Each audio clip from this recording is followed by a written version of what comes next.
Hello Prince and family എന്ന ചിത്രത്തിൻ്റെ ഇന്ന് 4-ാം ദിവസത്തെ കേരള ബോക്സ് ഓഫീസ് കളക്ഷൻ റിപ്പോർട്ടാണ് ഇന്നൊരു വീഡിയോ ഭാഗത്ത്. വീഡിയോയിൽ മുൻപ് വീഡിയോ ലൈക്ക് ചെയ്യുക, ചാനൽ സബ്സ്ക്രൈബ് ചെയ്യുക. ഈ വരുന്ന മെയ് മാസം അങ്ങോട്ട് ധാരാളം ചിത്രങ്ങൾ OTT റിലീസ് ചെയ്യും. നമ്മുടെ ചാനൽ ഭാഗം പരിശോധിച്ചാൽ ആ വീഡിയോയ്ക്ക് നിങ്ങൾക്ക് കാണാൻ വേണ്ടി സാധിക്കുന്നതായിരിക്കും. ദിലീപ്, ഡാൻ ശ്രീനിവാസ്, ദിവ്യ പിള്ളെ, ജോണി ആൻ്റണി, ബിന്ദു പണിക്കർ എന്നൊക്കെ പ്രധാന കഥാപാത്രങ്ങളായ ചിത്രമായിരുന്നു പ്രിൻസ് ആൻഡ് ഫാമിലി. ചിത്രത്തിന് ഇപ്പോഴും നല്ല മികച്ച പോസിറ്റീവ് റെസ്പോൺസ് തന്നെയാണ് പുറത്തുവന്നുകൊണ്ടിരിക്കുന്നത്. അതുകൊണ്ട് തന്നെ എല്ലാ സിനിമാ പ്രേമികളും ഒരേപോലെ പ്രിൻസ് ആൻഡ് ഫാമിലി എന്ന ചിത്രത്തിൻ്റെ ഓരോ ദിവസത്തെ ഓരോ കളക്ഷൻ റിപ്പോർട്ടും അറിയാൻ വേണ്ടി കാത്തിരിക്കുകയാണ്.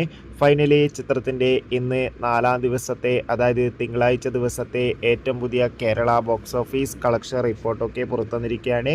ഇന്നും അത്യാവശ്യം മികച്ചൊരു ബുക്കിംഗ് ആണ് ചിത്രത്തിന് കേരളത്തിൽ നടന്നത്. അതുകൊണ്ട് തന്നെ ഇന്ന് മാത്രം ചിത്രത്തിന് കേരളത്തിൽ നിന്ന് ഏകദേശം 1 കോടിക്കടുത്ത് വരെ കളക്ഷൻ നേടിയെടുക്കാൻ വേണ്ടി സാധിക്കുമെന്നാണ് ട്രാക്കിംഗ് റിപ്പോർട്ടുകൾ സൂചിപ്പിക്കുന്നത്. കാത്തിരിക്കാം നമുക്ക് പ്രിൻസ് ആൻഡ് ഫാമിലി എന്ന ചിത്രത്തിൻ്റെ കൂടുതൽ ബോക്സ് ഓഫീസ് കളക്ഷൻ റിപ്പോർട്ടിനായി. ചിത്രം കണ്ടവരുടെ അഭിപ്രായം കമൻറ്റ് ചെയ്യുക.